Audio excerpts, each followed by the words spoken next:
Olá, estamos aqui de novo com o canal do Desenvolvimento, o podcast do Território do Desenvolvimento. Eu sou Ana Beatriz Chamati, psicóloga da infância e da adolescência. Estou aqui com o Mauro, que faz parte aqui do nosso projeto. Oi, né? Bia, tudo bem? Tudo. A gente está aqui para receber um convidado muito especial, que eu tenho a honra de poder passar mais esse momento aqui do Território junto com ele, para falar com a gente sobre amor nas relações entre pais e filhos, na família. Amor dentro desse ambiente, desse contexto familiar. É ninguém menos que Roberto Banaco. Muito obrigado. Bem-vindo, Beto. Muito obrigado pelo convite. É um prazer estar aqui com vocês dois e com a equipe também. E vamos lá, vamos conversar sobre isso tudo que vocês querem falar. Vamos lá. Beto fez parte, é grande parte aqui da minha formação, de quem sou como psicóloga, analista do comportamento, grande professor, amigo, por quem sinto muito amor. Eu também. Muito orgulho de tudo que vocês realizam. Acho um projeto muito legal isso. Que bom, com quem dividimos valores em comum, inclusive. Beto, o que a gente pode começar aqui falando sobre a relação, o amor dentro dessa relação entre pais e filhos, que se estende aí para falar de expectativas, dentre outras coisas. Olha, eu acho que a gente pode começar pelo começo, né? Antes de pais e filhos tem um casal. E se a criança não nasce num contexto de amor dentro de um casal, a coisa já começa a ficar bastante prejudicada, né? O próprio amor parental que pode sair daí pode ficar bastante prejudicado se você não tiver um casal que tenha concebido a criança, inclusive no seu ideal, inclusive no seu dia a dia. Ela precisa conceber essa criança de alguma maneira. Muitas vezes a criança não é fruto desse amor, ela é fruto de outra coisa qualquer. E aí, então, nesse momento, acho que fica um risco maior de ela não poder crescer num ambiente com amor parental. Uhum. E aí a gente já poderia falar um pouco, se não nasce nesse contexto afetivo, a gente já está falando de questões que podem atingir o desenvolvimento dessa criança. Sem dúvida. Sem dúvida por várias razões, né? Às vezes um dos dois gestores, né, geradores da criança, eles podem tentar compensar a falta de amor que existe entre eles, não para eles, mas com a criança. Como a criança não vai ter um equilíbrio dentro da casa, eles podem começar a compensar esse amor que a criança teria e podem começar a criar problemas no desenvolvimento dessa criança, né? Então, um amor excessivo, um amor mais exigente, um amor mais crítico, um amor de alguma maneira que vai interferir no andamento, no desenvolvimento da criança.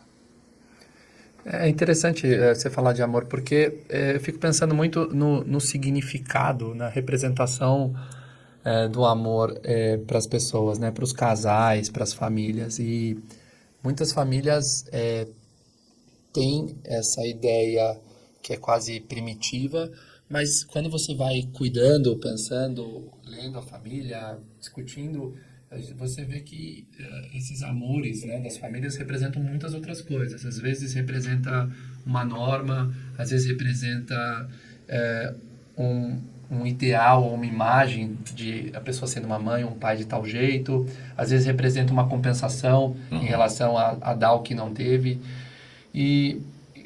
Então, talvez você falou, vamos começar do zero, talvez eu começaria... eu fico pensando, te ouvindo, começar até do negativo, assim, o que seria esse amor? O que é amor, assim, né? Eu sei que é muito, talvez seja muito filosófico, mas como que a gente organiza essa palavra, né? Porque é uma palavra que gera uma certa pressão, né? Pais amarem filhos, e o óbvio, né? Mas como que a gente descreve, como que a gente entende essa palavra nas famílias? Então, tem muitas interpretações, né, para amor, muitas, né? Tem uma que é do Mário Prata, que ele está falando sobre várias emoções, né? E eu, quando dava aula sobre emoções, eu falava sobre é quase um poema. Ele vai falando, por exemplo, que saudade é quando o coração vai lá para trás e volta rapidinho. Ele vai falando sobre emoções e tal, e ele acaba falando, amor é um mundaréu. Não, amor é uma coisa assim. Não, amor é uma coisa... Tá. mas para dizer a verdade, essa coisa de amor eu não sei explicar. E ele termina desse jeito. E acho que é um pouco isso, né? O amor é uma palavra que pode ser usada para muitas relações. Ela pode ser usada de inúmeras relações. Dizem que os gregos têm 7 palavras para amor, né? Os gregos antigos tinham 7 palavras, 7 tipos de amores diferentes. O Skinner cita 3 quando ele escreve sobre amor. Ele fala sobre o amor erótico, que não precisa ser sexual, pode ser inclusive o amor de uma mãe com o filho, né? Tem uma certa sensação, é um amor mais biológico. Claro que ele está puxando aqui a sardinha para a brasa para a sardinha dele, né? Ele está tentando vender a ideia da filogênese no amor erótico, o amor filia, quando ele fala da ontogênese, e o amor cultural, quando ele fala do ágape, né?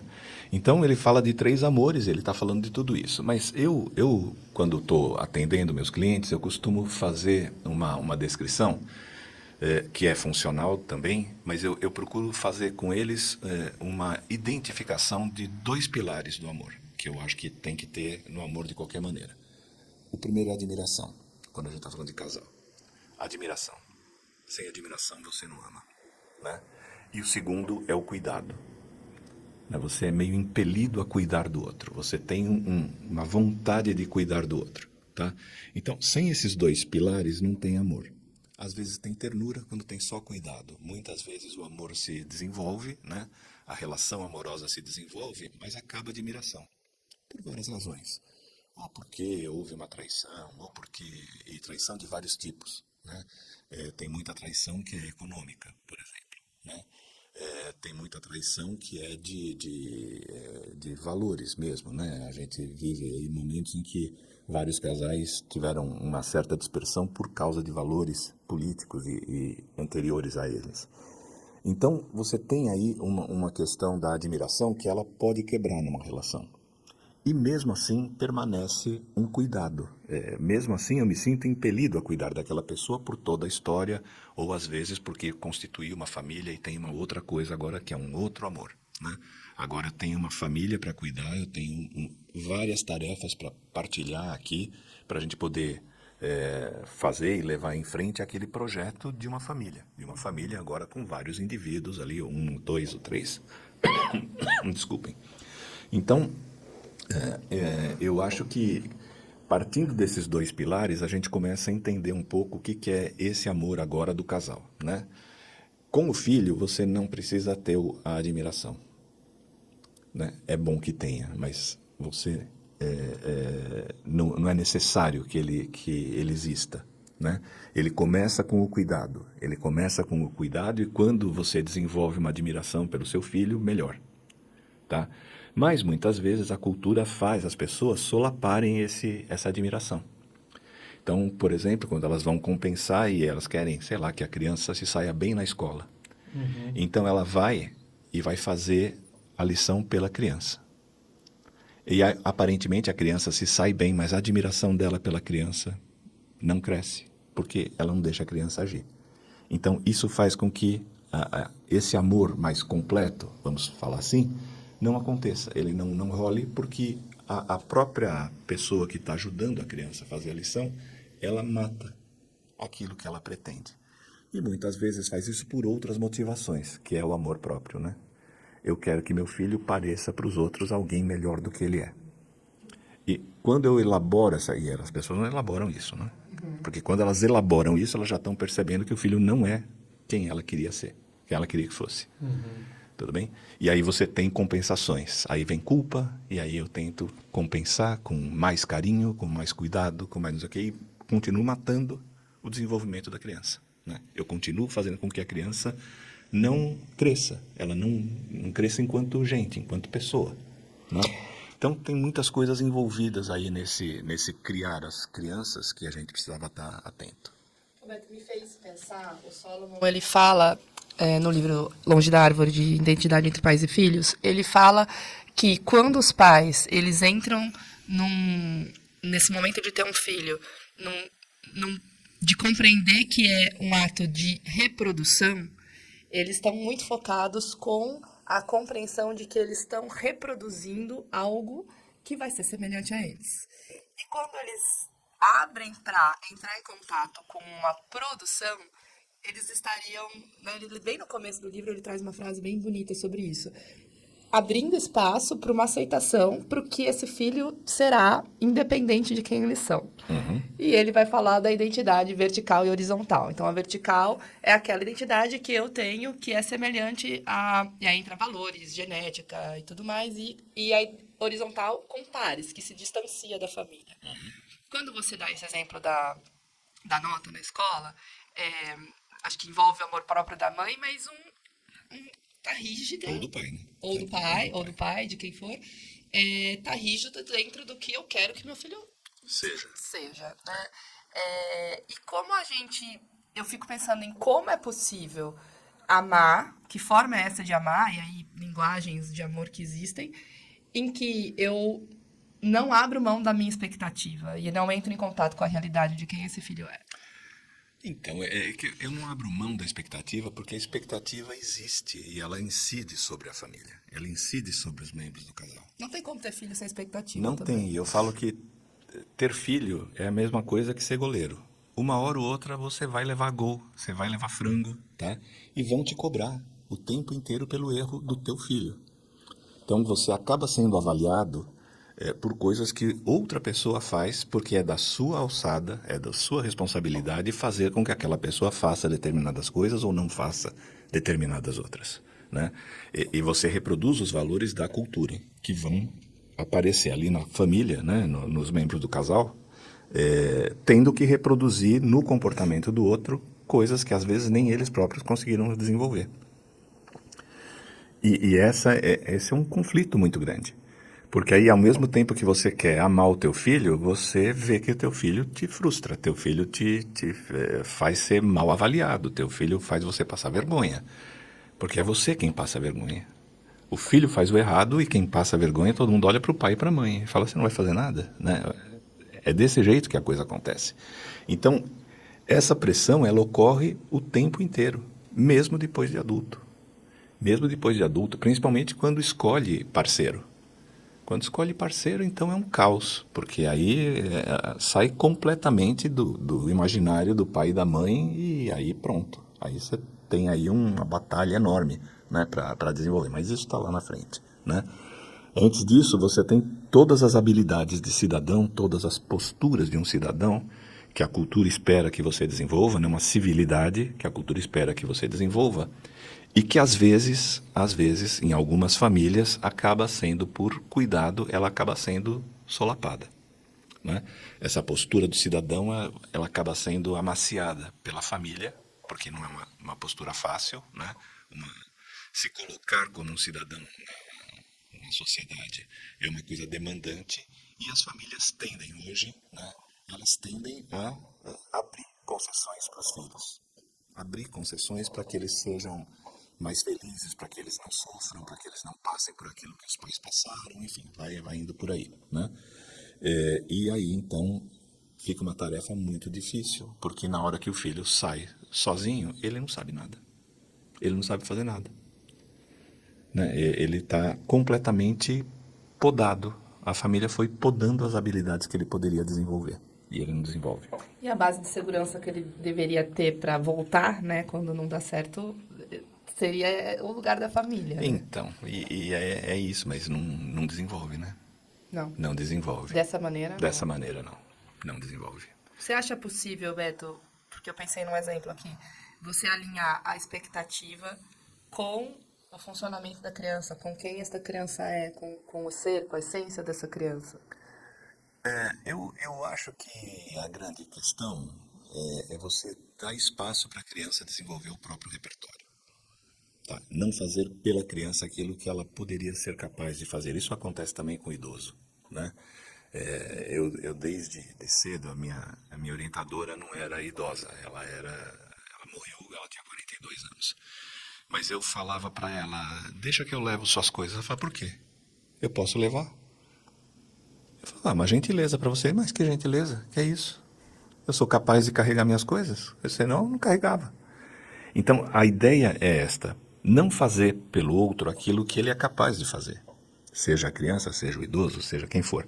Mas pela criança, principalmente, que é o nosso foco aqui, é você não se adiantar à criança aquilo que ela precisa, né? Então, Maria Montessori falava, não faça pela criança aquilo que então, ela sabe e fazer toda a sozinha. teoria agora do momento comportamental mostra que é isso, reforço livre é um horror na vida das pessoas. Deixa o comportamento ficar, que é o nosso grande problema hoje, inflexível. O comportamento não muda. E aí, por isso que a gente tem tantos transtornos de personalidade hoje em dia, que o comportamento é pervasivo, é isso. O comportamento não muda porque tem muito reforço livre no desenvolvimento da criança. Tá? E isso faz com que o repertório fique cristalizado. Ele não flexibiliza. Muda a contingência, ele continua fazendo o que ele sabe fazer. Ele não tem habilidades para resolver problemas, por exemplo. Que é uma parentalidade super Superprotetora, ela impede a criança de entrar em contato com a contingência e aprender com a contingência. Ela vai e ela ameniza a contingência, ela vai e ela entrega o reforçador sem precisar da ação. E isso a gente sabe também. Eu lembro de um experimento que a gente tinha feito na PUC. Logo que a Amália e a Teia chegaram no laboratório, a gente resolveu fazer um experimento. Tinha um cara que eu gosto muito chamado Stedon. Ele tinha falado que o comportamento ele segue um padrão biológico e você tem Stedon e Simmelreg, era uma outra moça que falavam isso. E eles mostravam que se você colocar um animal trabalhando num tipo de esquema qualquer, vai chegar um momento que todos os indivíduos vão se comportar da mesma maneira. E com isso ele trabalhava tanto com reforço contingente, a resposta, né, precisava dar resposta para fazer, e não contingente. E a gente foi reproduzir o experimento dele. Então tínhamos dois grupos de ratos, um que fazia contingente e outro que fazia não contingente, e tínhamos lá 6, 7 alunos que faziam as bolsas de iniciação científica, as primeiras que a gente estava fazendo. Bom, fizemos experimentos, coletamos os dados e tal, fizemos os relatórios, né? E aí precisava mandar os ratos para o zoológico, porque a gente não matava os ratos da gente, a gente guardava, nossos ratos eram muito bem tratados, então a gente mandava para o zoológico. Colocamos numa gaiola e fomos para o final de semana.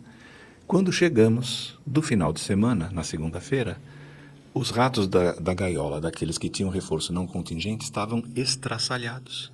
Eles tinham se matado a todos, que é o grupo do reforço livre. E os outros intactos. Os outros que tinham feito o comportamento por conta do comportamento dele mesmo, né? Tinham obtido os reforçadores por conta do comportamento deles. E aquilo chamou a nossa atenção, mas a gente nunca mais reproduziu o experimento. Ficamos absolutamente impactados com aquela cena, né? Horrível. E depois isso foi se configurando, a gente foi percebendo que, de fato, o reforço livre ele tem um problema deletério sobre o comportamento, né? E aí o Skinner escreve logo em seguida aquele texto que eu gosto muito, né? Que é o que estaria acontecendo na sociedade ocidental nos dias de hoje. Sim, e que ele fala do tédio, do ócio, e de uma certa distimia, ele não usa o termo, mas é uma distimia que está assolando a sociedade ali nos anos 90, né? Aquela coisa que nada tem valor, nada tem nada, porque é isso, cai tudo do céu, não tem resposta, não tem operante para fazer isso, né? Tem pesquisas, Beto, que falam que a parentalidade superprotetora é a mais relacionada a casos de suicídio. Por conta exatamente dessa questão que você acabou de fazer. Não, e tem, se vocês forem notar, hoje, né, na minha clínica, eu não tenho mais tanta criança. Até porque eu parei de atender criança quando eu percebi que o grande problema da criança eram os pais. Então comecei a atender casal e fui atender casal e família, né? Quando eu atendo criança é porque está dentro de uma família. Hoje, então, quando eu atendo jovens de 30, 35 anos, muitos deles chegam formados, mas são pessoas que tiveram tudo na vida, tudo dado, tudo entregue para eles na vida e tiveram o que eles quiseram estudar, enfim, tiveram tudo tranquilo. Mas eles não têm vontade de se matar, mas eles acham que eles não deveriam viver. A sensação é de não precisar viver. Porque ninguém quer eles, ninguém os chama, ninguém os convida. Quando eles convidam, as pessoas não vêm, e são raras as vezes que eles convidam. E aí a primeira pergunta que eu faço para eles é: para que você serve? E eles olham para mim com uma cara de espanto e falam assim: como assim? Eles não têm nem ideia do que eu estou perguntando. Eu falei: para que você serve na vida? O que você tem de bom? Eu sou... Então, você falou que você foi fazer veterinária, por exemplo. Tá? Você fez medicina veterinária. Para que você serve? Não, eu fui fazer medicina veterinária porque eu gosto de bicho. Não tem uma coisa de cuidar do outro, não tem uma coisa de servir ao outro. E se você não serve ao outro, socialmente você é zero. Você não é nada.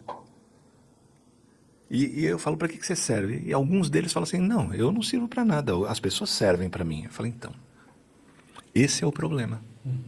A gente precisa achar rapidamente alguma coisa para você servir, senão você tem toda a razão. Você não precisa viver. A razão da gente viver é servir ao outro. Não tem outra. Não tem outra razão. Tudo bem? Porque é por meio do outro que eu vou viver também. O outro vai me servir. É verdade, o outro vai me servir, mas eu preciso ter uma função nesse grupo. Senão, eu estou morto socialmente falando. E é a sensação que eles têm. Né? Então, esbarra na falta de repertório que não foi desenvolvido. Eles têm tudo, mas não dão valor para nada, porque nada custou o operante. Né? Nada foi resultado daquilo que eles são capazes de fazer. É tudo resultante daquilo que a família pode dar. Tá? E isso cria esses repertórios entristecidos, absolutamente, né, arrastados de vida e esvaziados de vida, né? E muito entristecidos a ponto de ficar querendo a morte. E veja, não é querendo se matar. É a falta da vida. É a falta da vida, porque nem isto eles são capazes de querer. Tudo bem? Nem querer se matar. Eles só querem morrer. Como se alguém pudesse chegar e tirar a vida deles. Aí seria ótimo. Entendeu? Então, o que você está trazendo é talvez esse excesso, né, de cuidado, né? Uma representação de amor que... Você trouxe duas coisas. Primeiro, a pressão de cuidado, né? Uma pressão que faz a criança não ter um desenvolvimento mais espontâneo, uma experiência mais dela ali. E essa pressão, muitas vezes, vem junto com um super cuidado, né? Uma super proteção que não desenvolve repertório. Que não é cuidado. E que não é cuidado. Então, a gente vê isso muito na clínica, né? Eu discuto muito isso com a Bia, né? Essa clínica da superproteção. Agora, eu queria trazer também um outro paradoxo, porque eu vejo os pais nessa cultura dos últimos 20 anos, né? Se fala muito sobre parentalidade, uma pressão enorme em cima dos pais para cuidar, uma ciência do cuidado aumentando, e, ao mesmo tempo... cuidados extra-pais cada vez mais precoces. Então, crianças de 2, 3 anos ficando 10 horas em creche, né? Sim. E com uma ciência de cuidado ali. Estava até discutindo isso num jantar com amigos, né? Então, parece que a criança de 3, 4 anos já é um mini estudante ali com uma pressão de currículo, de tudo. Né? E aí, eu estava atendendo um cliente e ele chegou para mim e falou assim: olha, Mauro, as pessoas ficam falando em tempo de qualidade, porque... A avó desse menino, que era a mãe dele, né, fica falando que às vezes vem aqui no fim de semana e cuida dele, mas eu não quero saber de tempo de qualidade, eu quero saber de tempo. Cara, é fácil ser avó e vir aqui fazer um tempo de qualidade, ver um filminho no YouTube, mas assim, quem convive, ela não vai estar aqui para ver o neto crescer. E aí ele ficou discutindo comigo numa sessão, basicamente, que a sociedade pressiona por qualidade, mas na verdade as pessoas não convivem. E aí eu quero trazer um pouco a clínica também da negligência, assim. Que no fundo, assim, o quanto que realmente o pai ou a mãe tá com aquela criança. Tudo bem, eu acho que por um lado tem uma superproteção, mas às vezes eles estão 10 horas ausentes, eles não vêm dia a dia. E esse dia a dia, o pai tá ali trabalhando, né? E assim, eu acho que em várias classes, né? Sociais. Então, eu ainda enxergo muita negligência mesmo, muita falta de convívio. Sim. Então, para mim, fica um paradoxo, assim, muita gente falando, muito super cuidado vindo, mas ao mesmo tempo uma ausência mesmo de convívio das famílias, assim, as pessoas convivem menos, parece que as pessoas estão fazendo suas coisas, as crianças estão na escola 10 horas, os pais estão trabalhando por aí, então, não sei se vocês sentem isso, né, mas é a questão da negligência, assim, de para além da qualidade do cuidado, mas as pessoas estão com os filhos, né? As famílias estão juntas, né? Cada vez mais famílias fragmentadas. Sim. Um casal com filho. Eu vejo pouco essa... E para mim está sempre batendo muito no meu coração essa questão de comunidade. Se as pessoas convivem mesmo... então eu queria trazer um pouco isso, como que você enxerga assim, essas demandas, ao mesmo tempo essas faltas nos núcleos familiares hoje. Parece que as famílias eram maiores, a galera convivia mais. Mas a questão da comunidade é muito relevante, né? Na educação. E cultivando os mesmos valores, o que é importante. Né? Então, eu passei por várias gerações, né? Vocês estão vendo aí 2 gerações, eu passei já por algumas, né? Acho que 5, mais ou menos. Antigamente a coisa era assim, né? As famílias eram grandes, principalmente famílias de classes menores, porque as pessoas precisavam de mais gente para trabalhar, para a família. Então precisava criar trabalhadores. E as crianças aprendiam a fazer coisas para cuidar da casa desde cedo. Então, um lava a louça, o outro passa o pano, o outro enxuga a louça, o outro faz não sei o quê, e a criança aprendia a fazer coisas, né? As brincadeiras eram brincadeiras de profissões. Eu tinha serrote, eu tinha martelo, eu tinha, sabe, no fim e ao cabo, um grande brinquedo era o banco imobiliário, em que a gente aprendia a fazer conta, aprendia a fazer um monte de coisas ali, jogando, fazendo coisas e aprendendo coisas, né? As meninas tinham carrinho de boneca, tinham cozinha, tinham bachela, tinham a boneca em si, com todas as coisas para elas fazerem, e elas tinham que agir em relação à boneca. E aprendiam uma série de coisas que ia ser cobrado depois das meninas da época, né? Quando fossem mães. Elas sabiam fazer coisas, né?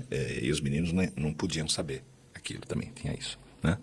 As meninas não podiam saber as coisas dos meninos, os meninos não podiam saber as coisas das meninas. Tinha o pequeno construtor. O martelo estava aqui, a vassoura estava ali. A vassoura estava ali e pronto, e as coisas eram bem definidas. E não é uma crítica a isso, é só uma descrição. Existia isto. Então, mas o que era importante é que a gente brincava das profissões.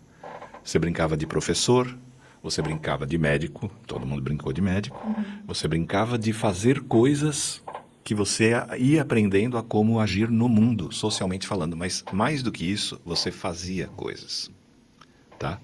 À medida em que os pais começaram a ter que trabalhar, né? Essa foi uma coisa muito interessante. Se você olhar o desenvolvimento do casal historicamente, o que o homem ganhava era suficiente para manter uma família. Tá? Com o tempo, quando o homem teve que ir para a guerra, e quando ele volta, aí eu nasço, né? Eu nasci em 58. A guerra tinha acabado em 45. Quando o homem volta para o mercado de trabalho, a mulher ocupou o lugar de trabalho. E o mercado já tinha descoberto que quanto mais gente tinha para fazer uma função, menos ela valia. Então era importante que a mulher permanecesse fazendo aquilo que o homem fazia. Tá? E com isso, isso tem um impacto, porque eles começam a incentivar a mulher a ir para o mercado de trabalho e abandonar a função que ela tinha até então dentro do casal, que era cuidar da família. Reproduzindo os valores, reproduzindo as atitudes, o dia a dia e daí por diante. Mas só que ela tinha que ser substituída por alguém para fazer isso. E quem é esse alguém? É uma outra pessoa que ninguém conhece, ou uma empregada, né? Ou uma creche, ou alguém que vai dar esse dia a dia para o seu filho. Mas como eu estou pagando para essa pessoa fazer isto, ela não pode fazer meu filho trabalhar para ela. Então meu filho não aprende a cuidar dela e não aprende a cuidar de mim. Tudo bem? Então não vai tendo um aprendizado do qual é a função do cidadão.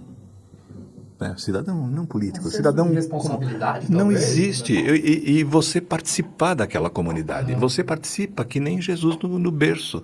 Sabe? Você está lá, recebendo. Você está pagando o serviço. Né? Você está pagando o serviço e aquelas outras pessoas têm que entregar tudo para aquela criança.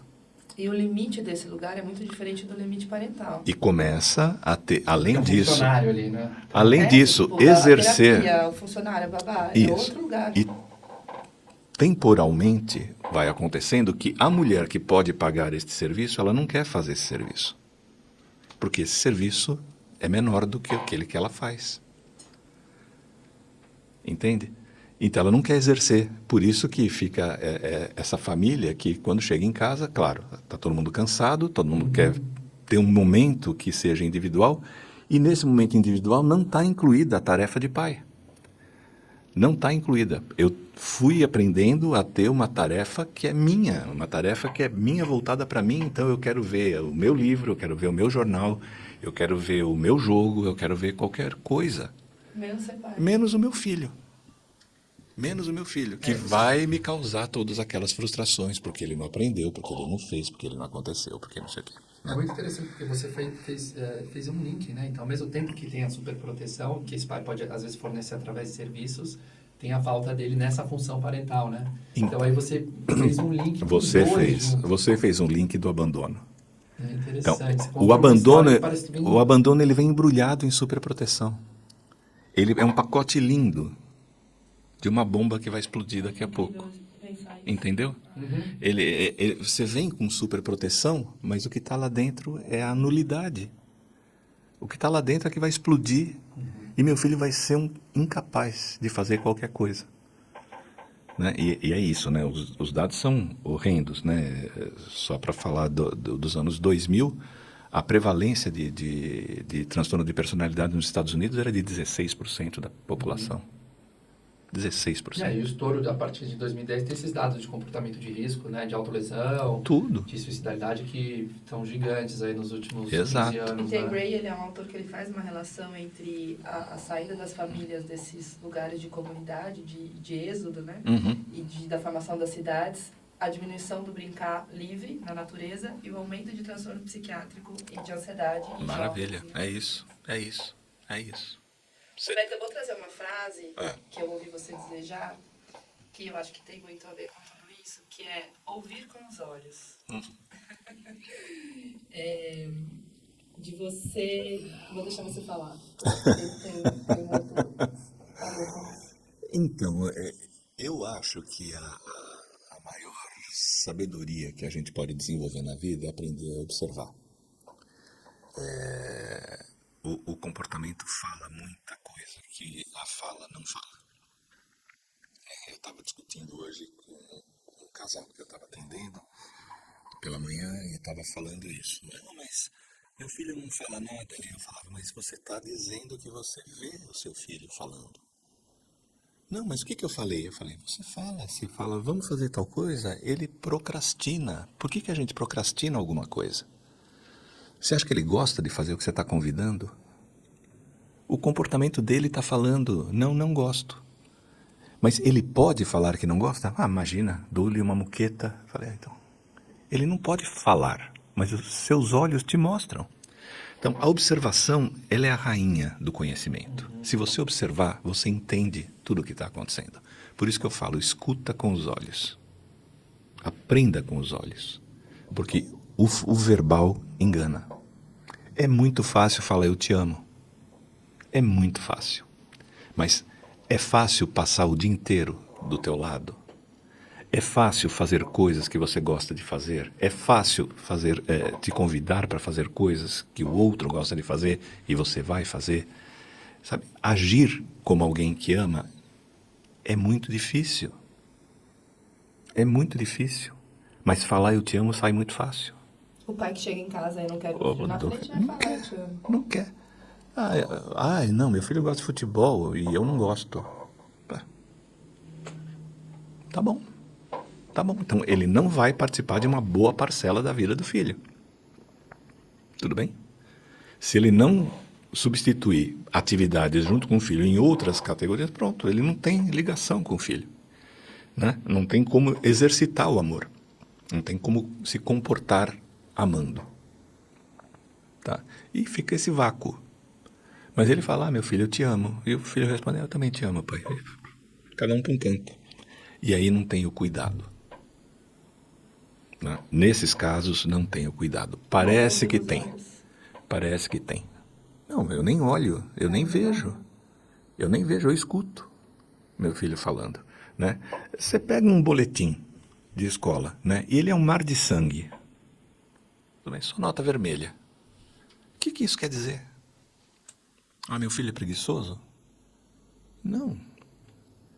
quer dizer que a escola deve ser uma lástima para ele. Ele não gosta da escola. Por que ele não gosta da escola? Quando você vai ver, a criança está sofrendo bullying, a criança está tendo algumas, sabe, algumas coisas dos professores, os professores não dão a atenção necessária. Tem uma série de coisas acontecendo ali, mas eu fico falando, meu filho é preguiçoso, meu filho não gosta, meu filho não sei o quê.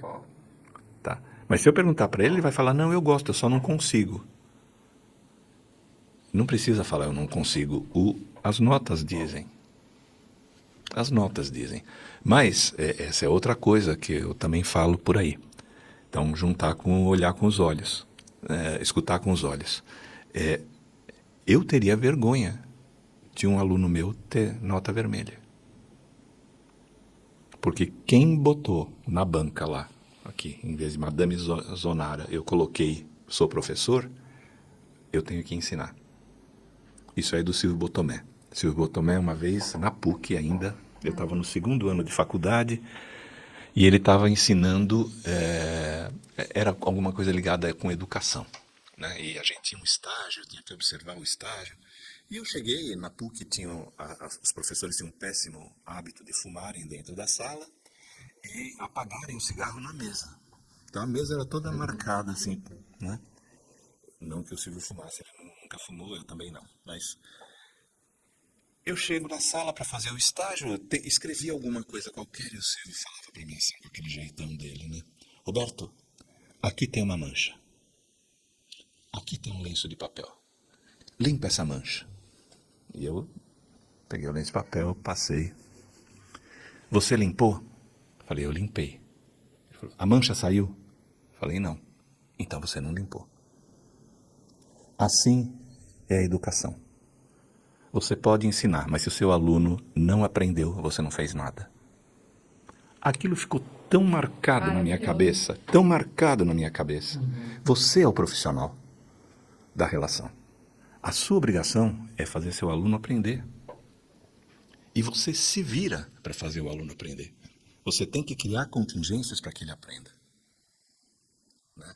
E isso se estende para os pais. É a mesma coisa. Quer dizer, um pai que não parentaliza, ele não é um pai. Ele é um gerador, ele é um genitor. Né? Só, mas ele não é um pai. E é tão difícil fazer os pais entenderem. Muito difícil. Muito difícil, até porque é isso, mas eles não têm habilidade, eles não sabem fazer. Não, é muito difícil você fazer isso. E até entrando nessa questão de ser um agente de parentalidade, os pais muitas vezes têm que um pouco que vai ser o professor, você vai aprender isso. Isso daqui você vai fazer. E entra nas lutas, inclusive. Tem até um curso que a gente lançou agora, né, das 7 lutas. Mas aí fica esse outro campo, assim, o quanto que as lutas, esse esforço, essa autoridade dos pais é um caminho de educação. Porque assim, olha, tá todo mundo mais imaturo, superproteção, da igreja, você tá bom, eu vou ser o pai. Então, o quanto que essa luta é uma saúde, que é basicamente a construção de limites, de alteridade, de organização, de disciplina, ou o quanto isso também se torna uma outra doença vincular, né? Um combate, digamos assim. Então, Cabo de guerra. que aí vira todo esse cuidado autoritário, enfim. Aí também eu acho que também tem esse outro ponto, assim, pra gente discutir. Assim, os pais querem, os pais que se esforçam, mas o cuidado ali, o afeto vira uma grande luta, uma grande guerra. Com certeza, com certeza. E sabe, você me fez lembrar de outra área que eu gosto muito de estudar, que é a área dos modelos experimentais. Tem o modelo experimental da mãe estressada. Não sei se vocês conhecem. Né? É um modelo que pega os infantes muito cedo, num período de vida deles, depois que eles nascem. Né? Em geral faz com rato também. Então, os ratos todos peladinhos, eles têm que ficar, se eles não têm pelo, né? E eles só têm olfato de sentido. Eles não têm nenhum outro sentido. Então, eles ficam debaixo da mãe. Tá? E a mãe fica lá cobrindo os infantes, dando leite, que está debaixo dela, né? E proteção e calor. O modelo da mãe estressada, o que eles fazem? Eles dão pouco material para a mãe fazer ninho. E quando tem o material está espalhado na gaiola. Então a mãe tem que abandonar os filhotes para ir catar o ninho, para ir formar o ninho. Então ela sai, e na hora que ela sai, os filhotes vão atrás. Eles começam a dispersar, porque eles estão indo atrás da mãe. E ela, desesperada, começa a pegar os filhotes de qualquer jeito. Né? Porque é urgente que ela cuide dos filhotes. Então ela pega pela orelha, machuca, pega pela cauda, que dói, pega pela pata, que dói e tal, e eles levam, e ela leva essas crianças de novo para o ninho, e aí o experimentador chega lá e espalha o ninho de novo. E ela começa tudo de novo, tal, isso durante um período. Corta. Mais tarde, na adolescência, essas crianças que viraram adolescentes e, quando são adultos, não passam em testes, por exemplo, de depressão. Então, testes de nado forçado, que é um teste de depressão, então você coloca o rato dentro de um copo d'água e ele tem que nadar. E você tira e marca o tempo em que ele afunda, em que ele desiste. Ele afunda e afoga. Né? Então você tira o rato, claro, não vai deixar o rato morrer, mas você conta o tempo. Esses ratos que foram cuidados por uma mãe estressada, eles afundam muito mais rápido, o que é uma medida de depressão. Os outros ficam mais tempo. Tá? Você coloca numa situação social em que se estabelecem, eles nunca vão ser dominadores, né, dominantes na colônia, porque eles são menores. Mas eles brigam com o dominante por qualquer recurso que esteja disponível. O dominante chega primeiro para toda a colônia que é organizada. O dominante chega primeiro e come, bebe, pega a fêmea que ele quer e tal. Se tem um desses que foi criado por uma mãe estressada, ele desestabiliza tudo, porque ele não larga o osso. Ele está levando porrada do dominante, o dominante está batendo nele, está fazendo não sei o que, ele levanta e posição de ataque. Tudo bem? Numa situação, essa para mim é a mais dramática, numa situação em que você coloca o cheiro do predador num labirinto. E aqui no começo tem um abrigo, e você larga o rato aqui, né? O rato de mãe normal, ele entra no abrigo. O rato dessa mãe, ele vai em direção ao cheiro do predador. Uau. Da mãe estressada. Da mãe estressada. Ele chega a tocar o local do cheiro do predador. Tá? Mais o que... isso tudo são coisas que a gente observa do desenvolvimento dessas crianças. Tá? Mas o que você vê é que na hora de fazer escolhas de parceiros, eles escolhem o cheiro da mãe. Uhum. Tudo bem? Então eles fazem experimentos, por exemplo, que eles pegam, eles dão para a criança, enquanto ela mama, um cheiro de morango. Tá? Ela está mamando na mamadeira, que seria substituiria o cheiro da mãe.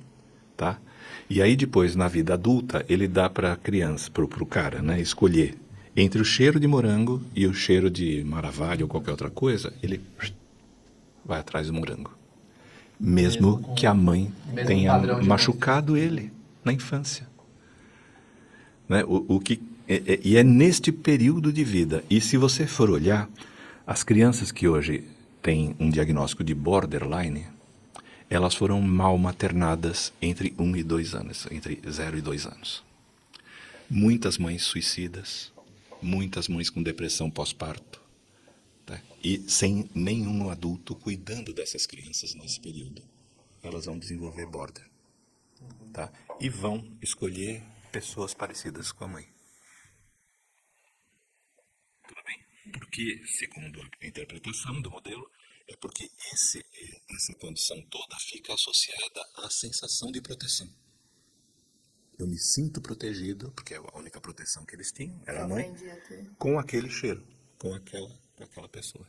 Entendeu? Então, isso tudo marca, né, a infância, ela marca deste jeito, né, nesses modelos, né, nessas espécies que são chamadas de autriciais, né, elas precisam de outro para sobreviver, sozinhas elas não sobrevivem, né, e a espécie humana é desse tipo, né, a gente não consegue sobreviver se não tiver alguém cuidando de nós, né? Então, esse pedaço de quem cuida nesse período de vida, de desenvolvimento, ele marca as preferências depois que a gente vai ter na vida e pode marcar processos patológicos como depressão, ansiedade e outras coisas, né? Agressividade, coisas do gênero. Então, interessante isso, muito importante isso. Eu até trouxe uma frase que acho que cabe muito agora, Beto, que é do Solomon. Eu até pensei também quando você falou dos jovens adultos, que você mencionou sobre, né, o que eles são, né, o que eles... Que é o seguinte: a depressão é a falha do amor. Para ser criaturas que amam, devemos ser criaturas que podem se desesperar com o que perdemos. E a depressão é um mecanismo desse desespero, que é essa falta de vida, né? De ter esse desejo pela vida.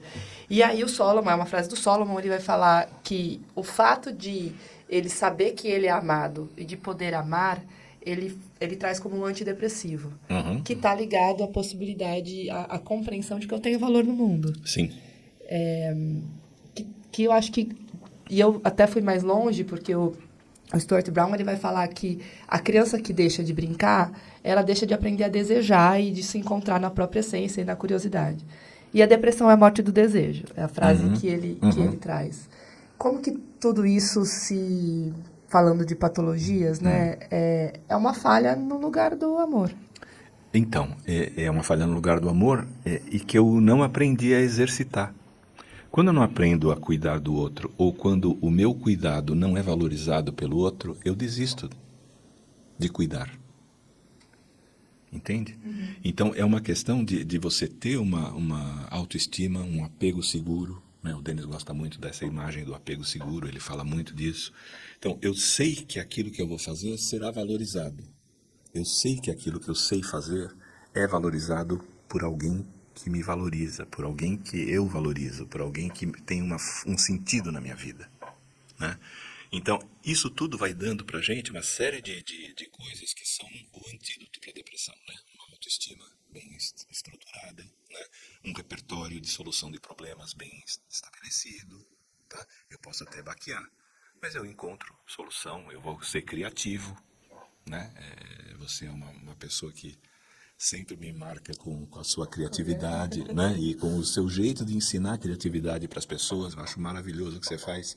Então, essas coisas todas, elas são importantes no desenvolvimento da criança para que ela possa, inclusive, depois, não só amar, mas se sentir amada. Se ela não se sente amada, ela não é capaz de amar. Porque ela não tem objeto. Tudo bem? Ela não é objeto de amor e ela não tem objeto para amar. Ela pode precisar. Aí é o amor adoecido. Ela precisa do outro. Ela não ama o outro. Tá? Ela tem o outro. Uma posse, né? É uma posse. É uma posse vampira, né? É uma posse em que eu extraio do outro tudo aquilo que eu preciso. E quem é o outro? Não é nada, ele não é o objeto do meu amor. Tudo bem? E nem eu. Eu sobrevivo com tudo aquilo que ele pode me dar, mas eu não sou objeto de amor. Tem um supervisor meu que falava que a clínica da carência, né? Então a clínica do desvalor é talvez até mais difícil do que as clínicas das psicoses, né? Então, totalmente construir alguém que está psicótico e uma mudança de repertório, às vezes é mais fácil do que tirar alguém dessa carência que é o marco de uma vivência profunda de desvalor, né? Então, Sim. e aí esse desvalor, né, ele fica como um selo da identidade da pessoa que fica repetindo e buscando mecanismos ali no mundo para contestar ou para revidar ou para sair desse jogo, né? Então, a gente vê muito isso na clínica psiquiátrica, né? Esse fator que você falou muito aí, né? Esse fator quase um predisponente, mas né, também de fator de gatilho, né? Para os casos que tem a ver com esse desvalor, né? No cuidado Sim. dos pais, né? Mas eu estou pensando muito nos pais que podem ouvir esse podcast e pensando assim, pô, mas tá bom, como que eu não vou ser uma mãe e um pai estressado hoje em dia? Então, como eu vou ter disponibilidade, né? Então, a gente está aqui falando sobre a importância da disponibilidade, a importância desse cuidado Então, as mudanças culturais, né? e aí, assim, levaram a... talvez pensando nesses pais que a gente faz toda essa pressão e toda essa informação para a gente, talvez, gerar caminhos para os pais, assim, nesses próximos 10 anos, assim, como ser pai hoje em dia talvez seja a minha... Né? Qual que é a esperança, digamos assim, diante de tantas dessas nuances, assim, né, Albert? Se você prestar atenção, a gente voltou para o começo, né? Precisa de cuidado e admiração. Quando a gente fala de desvalor, quando a gente fala dessas coisas todas que você falou agora muito apropriadamente, é porque não tem admiração do pai pelo filho. Tudo bem? E muitas vezes não tem admiração por todas as razões que vocês também falaram lá no começo. Eu quero que o filho seja quem eu sou. Eu quero que o filho seja como eu sou. E meu filho é uma outra pessoa. Ele tem outras coisas que eu posso valorizar, que são diferentes daquelas que eu valorizo em mim. Ele tem habilidades, ele pode ter habilidades que são diferentes das minhas, não tem problema, tá? Mas algumas pessoas não pensam assim, né? Algumas pessoas pensam no filho como uma extensão delas próprias, né? E aí tem a ver com aquilo também que falávamos lá no começo. Como é que eu concebi esta criança? Sabe? Ela chegou sem eu querer. E aí, já que chegou, então vai ser do jeito que eu quero. Eu planejei que ela vai ser como eu. Tá? Eu planejei, ela vai ser advogada como eu sou. E eu vou estar influenciando a vida dela para que ela seja advogada, mas influenciando de uma maneira aversiva. Enfim, tem 1000 questões colocadas aqui. Então, a pergunta que você me faz é muito importante, né? É muito interessante e a resposta, então, eu vou ter que pensar um pouquinho. Mas a grande questão que eu acho é o seguinte. Primeiro, você tem que ser um pai que, vai parecer clichê, mas vai assim, que aceita teu filho como ele é. Então, teu filho é teu filho. É tua responsabilidade, ele faz parte das suas responsabilidades e você tem que ter um tempo de qualidade com ele. Mas o que é o tempo de qualidade? Não é dando coisas para ele e deixando ele brincar enquanto eu faço as minhas coisas. Não, é estar com ele. Pode ser até com brinquedo. Posso dar brinquedo, mas eu tenho que brincar com meu filho. No brinquedo, na brincadeira, eu ensino um monte de valores para o meu filho. Isto pode, aquilo não pode, siga a regra, faça isto, não faça aquilo. Olha, a pessoa pode estar te enganando aqui, ali, acolá. E eu vou ensinando coisas para o meu filho e eu vou admirando coisas que ele pode espontaneamente, entre aspas, derivar e fazer. Ele faz uma coisa criativa que eu não fazia. Sim. E ele agora faz uma coisa. E meu olho brilha porque agora eu estou admirando aquela pessoa. E aí eu cuido e admiro. Então eu tenho amor. Eu tenho amor porque eu estou junto com a pessoa. Eu me comporto junto com ela. Não é que eu me comporto indo lá na banca, compro uma coisa e entrego para ela. Isso também é um comportamento. Tá? Entrego uma coisa que talvez ela goste. Ela vai gostar por 5 minutos. E vai se desfazer daquilo. Porque não é a coisa, é brincar com a coisa. Isso aqui é interessante, isso aqui é importante, isso aqui é a convivência do amor. Né? Eu tenho que fazer coisas juntos. Eu tenho que fazer... Ela gosta, então eu faço coisas junto com ela. Tudo bem? E nisto que eu faço junto com ela, eu vou ensinando as coisas que daqui a pouco tem uma reordenação lá dentro do repertório dela e ela emerge com alguma coisa que meu olho brilha. Eu não ensinei isso, meu filho aprendeu sozinho. Né? É interessante, pais de bebês recém-nascidos são completamente bobos. Né? Nossa, olha, agora ele olha para a esquerda. Olha só, você fala... Claro que vai olhar, mas eles ficam absolutamente maravilhados com a criança se desenvolvendo e sabendo fazer coisas que antes ela não sabia fazer. Né?